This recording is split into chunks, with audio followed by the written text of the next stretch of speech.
I just want to encourage us today about this period we are in. We are not able to meet in church. We are not able to be together. But through thanks for the media, we are still able to communicate. In this short message, I just want to say we have been affected, all of us, by this pandemic. Some of us have also been physically affected by this virus. At times we are breathless, at times lethargic and stuff like that. Though we are talking about mild symptoms.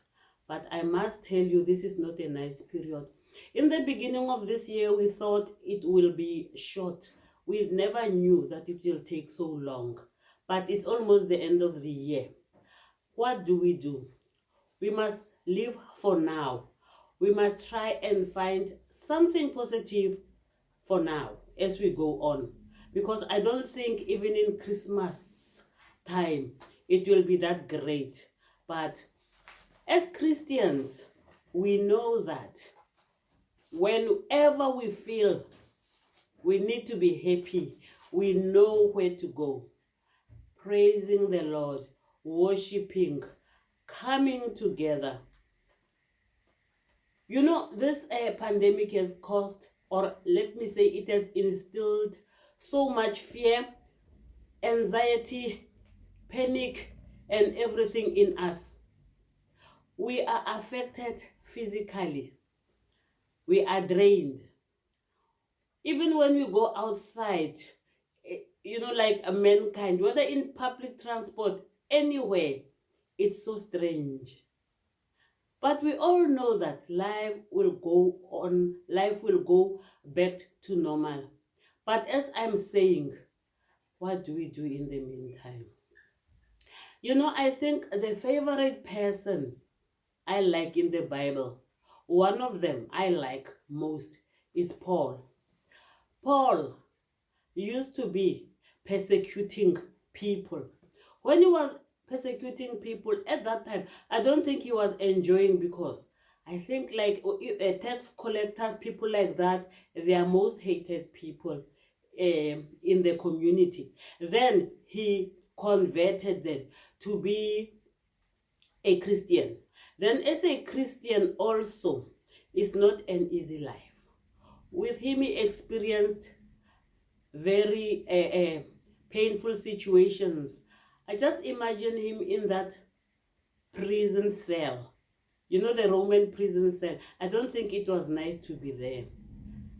But Paul being Paul, even when he was waiting for execution, he managed at that time to write letters, soothing letters to people who were outside, encouraging them to, you know, go on with the true gospel. I think that is what we should be doing now, to continue to endure up to the end. What we would like to see is people being encouraged.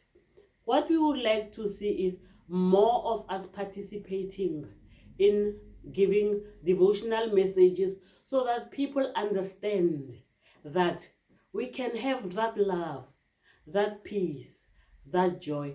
You know, in Ephesians 5, in Ephesians 6 from verse 10, I like it the way Paul is encouraging us, because he says we must put that whole armor, the whole armor of God. In whatever situation we are placed in, we will be able to know who we are. We all know, you know, all those from the helmet of salvation and everything. I've just pointed out, because of time, few of them. In Ephesians 6 verse 10, Paul says, we must be strong in the Lord. So this is the time for us to be strong in the Lord. And then in 6:13, we are not fighting against flesh and blood, but against the principalities of this world. What does that tell us?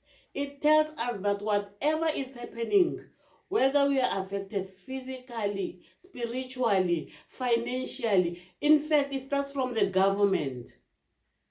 Everywhere there's misery. But what are we supposed to do as Christians? Spiritually, the Holy Spirit is there to lead us. And then 14, verse 14 says we must stand firm. When we stand firm, then we come against all the fears, the doubt, and everything we have. And then in verse 19, Paul says, pray in spirit on all occasions with all kinds of prayers and requests. That's what we should do as Christians. That is all I have for us today. I just wanted to encourage us. As the weeks go by, I think we'll be inspired more and more. Thank you, church.